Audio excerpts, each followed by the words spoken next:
Hello everyone, thanks for tuning into today's second video. Going to have a look at the weather. It's 10 to 14 days for today's second video. Day 10 will take us to the 20th of February, and we'll be able to extend out beyond that with the extended GFS and ECM ensembles. Ready to run around a couple of weeks. We'll have a look at CFS V2 at the end of the video. For the next 4 weeks, gets us into the first half of March. I should get time back for you in a moment. Just to say about the first, the video today is our 6 AM UK weather forecast. Please like, share, and subscribe on both of today's videos. So much for doing. Matt did an epic live stream last night. Thank you so much. Another epic live stream. Over 300 King Copias, loads of super chats and whatnot as well. Oh, thank you so much, everyone. And we're going to be live again on Wednesday, same time, same place, 6 PM. So I shall see you live on Wednesday evening. We need to put around 30 subscribers.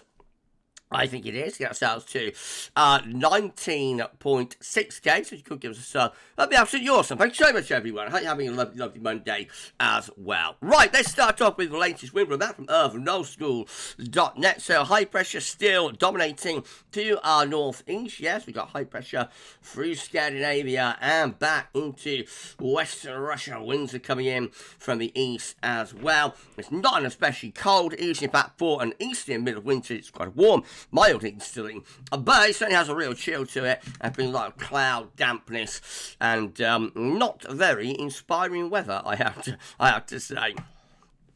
Central temperature is currently sitting at 4.6. That's just 0.8 of a degree above 61 to 1990 average. Provisional to yesterday to the 9th of February. That will keep easing down, I think, over the next few days. These are GFS upper air temperature and precipitation ensembles for the next couple of weeks. We're going to Exeter today. The red line is the third year upper air temperature average for Exeter. We're starting off cold now at the moment, but the upper air temperatures are going to be lifting up over the next few days. That's not necessarily the case at the surface, but it's a very complicated pattern that's setting up each week. So whilst the upper air temperatures may lift up, actually later in the week you might start to pull in some really quite cold continental air. We also see the thick green line, which is GFS 6Z operational run, dropping down and becoming bitterly cold briefly through the course of the coming weekend, before lifting back up into the last week of February. The last week of February looking quite unsettled. Big rainfall spikes then. Of course, it's a long way out next extended range, but I think we could be looking at a return of the Atlantic bringing wet and windy weather for the last week of February. Before then, not much in the way of precipitation. Some showery bursts around, but the wettest period does look to be in the final week or so of month. Remember, February is a shorter month, of course. Okay, so temperature anomalies for the next 5 days coming out. Sorry everyone. Temperature anomalies for the next 5 days are coming out colder than average, and in a 6 to 10 day time frame we see colder than average temperature anomalies continuing. Notice it's becoming really cold across most parts of Europe with the temperature anomaly, but something a bit milder just started to heading towards Ireland. That's the complicated pattern. Milder air trying to get in from the Atlantic in a 6 to 10 day time frame, but most parts of Europe are in a big freeze. So we might find ourselves going to a bit of a battle type situation.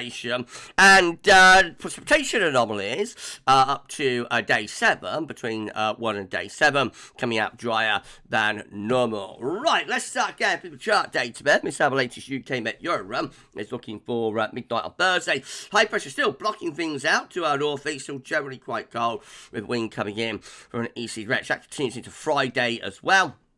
And for the weekend, we find low pressure deepening and trying to come in from off the Atlantic, but high pressure standing its ground. Going to stand my ground in a bit of Tom Petty to our north and northeast with a proper battle setting up there with the UK there into next weekend. Now, this could produce snow. It depends on the exact parameters within the atmosphere. Look at the upper air temperatures. I've got my 10 Celsius ice firm towards the east coast, got 0 Celsius ice firm out to west and to southwest. So, I mean, this really is a proper battle that we've got here with the UK Met. The irresistible force of the Atlantic means to be a movable object over Scandinavia and in the Norwegian Sea.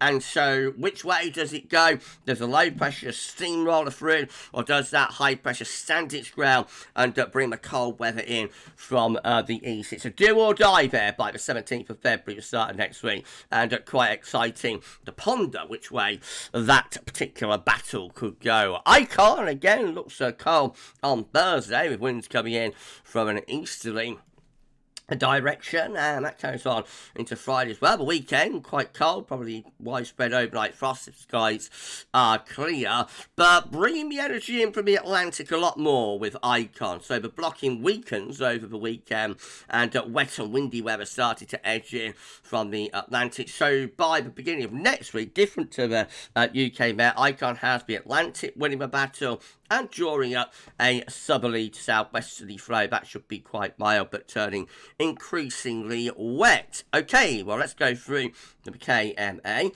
That also keeping things cold up to the weekend anyway. Then we've got a suggestion of a bit of a battle further on through the weekend, with low pressure heading in from off the Atlantic, coming up against this block of cold air sitting to our north and northeast. But the KMA has the Atlantic winning the battle as well. So off and running we go into milder, wetter and windier weather there into the second half of February. The Atlantic win the battle with the KMA. So sorry, again, everybody by a start of next week. So we got the UK Met, which I think almost is having the block winning the battle, and then we've got the Icon and the KMA with the Atlantic winning the battle. Let's carry on through though and have a look at the GFS midnight run. Again, pulling in not particularly cold, but a chilly easterly wind on Thursday. That carries on into Friday over the weekend. Well, high pressure, perhaps a bit stronger with GFS up to Sunday anyway, and more of a southeasterly to easterly flow coming through. That's a cold wind holding the Atlantic up there as well. Now, as we get into the start of next week, we're still pretty cold even then, I think, although the wind is kind of shifting more to southerly direction. I think the origins of the air are more southeasterly up continent, and so I would imagine even to start of next week, that's pretty cold and frosty. Upper air temperatures don't look up too much, but look at the surface temperature.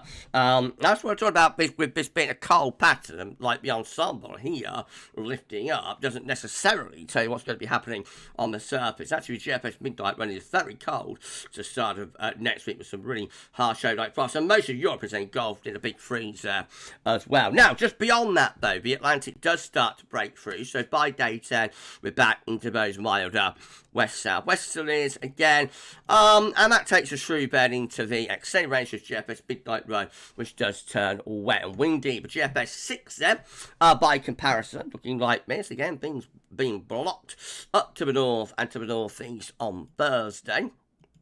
Carrying on to Friday, and actually easterly winds setting up into the weekend, and very, very close to starting to pull those beastly easterlies back in again. Check out the upper air temperatures, 6 a.m. on Sunday, but -10 cells iceberg just off the east coast there. Again, look how cold it is across most parts of Europe. If we could get a direct easterly out of, I don't know, Ukraine and Belarus, man, we really would turn bitter cold there. As it happens, this GFS run then just starts to sink the high pressure southwards a little bit, and so the coldest of the upper air temperature beginning to sink southwards in towards Italy and the Balkans and whatnot. But we are cold, don't get me wrong, so the GFS, I think the GFS actually shifted a little bit today in a colder direction compared to yesterday. The swings and roundabouts and twists and turns and I don't know, you know, all of the model mayhem been really something to behold over the past few days. We certainly reached our climax, I think, for like the model output on Saturday night. Saturday night we climax. Did you climax on Saturday night? No, we climaxed on Saturday night with our model output, and since then we've been wobbling more and more. But the GFS today, I think, is starting to try and get back to a slightly colder outcome for about a week's time. Look at the surface temperature there, the dew point, really bitter cold. Surface temperatures, 6 a.m. on Monday as well. Like, I mean, that's going to be big freeze type conditions for most parts of Europe, and we do import some of that in from the east as well. But the high pressure kind of sinks down, so very cold, yes, and about high pressure, but not much in the way of snow, and then just beyond that, gradually moderate air begins encroaching around the top of the high, and as we're going towards the last week of February, we're into a milder, wetter and windier pattern, albeit a slight transient ridge, suggesting something a bit colder there, perhaps towards month's end. Interestingly, from a stratospheric perspective, it's how the latest GFS V2 is looking. So, displacement event of proposed vortex over onto the European Atlantic side for the next week or so, and then a big stratospheric warming taking place over the Atlantic, which is quite an unusual place to start that off, but a big stratospheric warming into the Atlantic and Europe, starting to move up towards the North Pole as well. Displacement event of the polar vortex down into North America there. So by the end of February, I think we're pretty much going to be close to reversing the zone of wind with that very significant warming of stratosphere. I won't say it's a sudden stratospheric warming yet, because it's a long way off and it doesn't quite reach temperature requirement to call it an SSW. But it does look very, very, very significant there with the warming of stratosphere as we're going into the end of February. But GFS being really consistent about this. Going to be doing episode 11, I think it is, of Strat Watch on Wednesday, bringing an update of all things stratosphere-wise there. Well, if you enjoy the video, please can you like, share, and subscribe. Thanks so much, everyone, for doing that. Drop a comment. Let's know what you think about this and all of our videos, content, live streams, etc., etc., as long as it's kind. And, no, it doesn't have to be. And don't forget to tell your friends about GavsWeatherVids and get them to subscribe to. I mean, thank you so much, everyone, for doing that. Okay, GM, once again, high pressure blocking things out to the north and to the northeast on Thursday. Reaching through the country through Friday into the weekend, being mostly dry, cold, frosty weather. Big freeze across many central, northern, and eastern parts of Europe. That's cold air going down towards Greece. We could be seeing snowy scenes in Athens in about a week's time. High pressure more or less keeping us protected from the worst of the cold. It will be cold on the surface with frost, increasingly harsh frost. But we're really on the periphery of the coldest of the weather there. That's day 10. Still looking pretty cold even then with the gem. Again, most parts of Europe in big freeze conditions. We're on the periphery. If we could get the wind into a direct EC, the cold pool is there. Just a question of getting the right setup to do that. And then the ECM is looking like this. So again, we've got winds coming in from the east on Thursday. High pressure standing its ground. Everyone, into Friday and Saturday. Southeasterly flow through the weekend, suggesting, I think, a lot of frost and icy conditions. And that gets us up toward day 10, when we're still sort of under a ridge, really, and still mostly dry, cold, and frosty. Now, we get just beyond day 10, the high pressure actually has to go up, reforming over Scandinavia again, and get the wind back into a cold easterly again. That's Friday the 21st of February. Look at cold pools sitting across northern Europe, starting to come back in with those easterly winds. The high pressure then starts to slip southward, so we keep the coldest of the air just at bay over the continent's very close run thing by the end of the GFS midnight run, ECM midnight run, I should say, started putting something a little bit milder to the northwest. But for England, where it's still mostly dry, cold, and frosty up to that point, it's still relatively high pressure over Scandinavia, to be honest. That gets 25th of February. This is a precipitation forecast based on the ECM run from Tometro.com.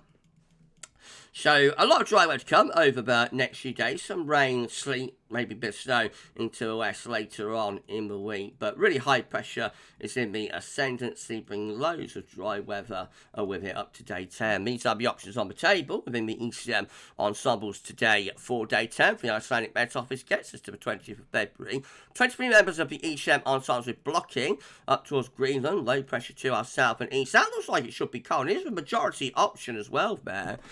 That looks like it should be cold at day 10. 14 milder, bringing low pressure in from the Atlantic, and another 14 clear control on the operational run. High pressure ridging through the west of Europe, keeping the coldest of the air at bay just to our east. And then in 2 weeks' time, these are the options that we've got. So this gets us to the 25th of February. 30 members of the ECM ensembles looking milder, with wet, windy weather coming in from off the Atlantic, but a significant minority, 21, keeping it cold really up to the end of the ECM 25th of February, with high pressure blocking to the north, low pressure to the south, and winds generally coming in from an EC direction. Though the uncertainty, the model mayhem goes on, basically. CFS V2, these are 500 millibar high thermometers broken down into week periods. The first week period takes from the 10th to 16th of February, but next week with high pressure to the north and the northeast, winds coming in from a cold easterly direction. Week 2 is going to be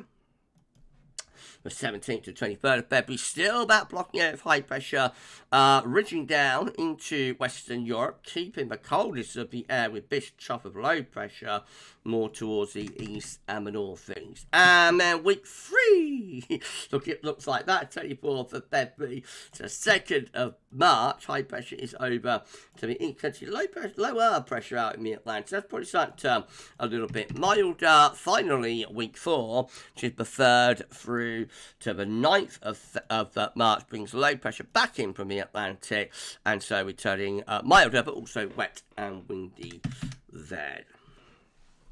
We'll see. We haven't got the next week sorted out. So, 4 weeks away. I don't think we need to worry about that too much. I just say that you're enjoying the content at the moment. I think the updates of videos have been pretty epic.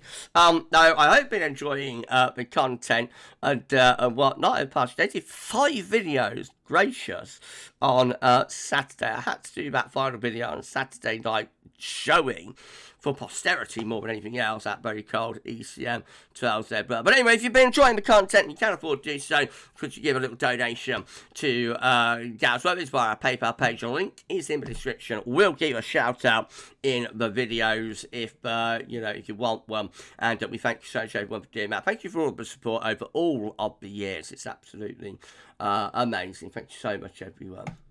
Right, we're done. If you've enjoyed the video, please can you like, share, and subscribe. Thanks so much everyone for doing that. Why not drop a comment and let us know what you think about this and all of our videos and content. Don't forget to tell your friends about GavsWeatherVids and get them to subscribe too. Thanks so much everyone for doing that. We are on the grind to 20k. Will we be able to get to 20k before the end of winter? I think we're probably going to need a beastly easily to do that. And at the moment, we're reducing those chances. But you never know. You never know. We see so much chopping and changing. We could find ourselves going back to like a beastly within model output in the next few days. We'll just have to wait and see. Anyway, we're done for today. So thanks so much everyone, unless something dramatic happens tonight, which Drell said. So we're done for today. And tomorrow we're going to have a 6 AM UK weather forecast, extended European outlook, and there'll be a 10 to 14 dayer as well. You enjoy the rest of your Monday, and for this one, that's all for now, and thanks for watching.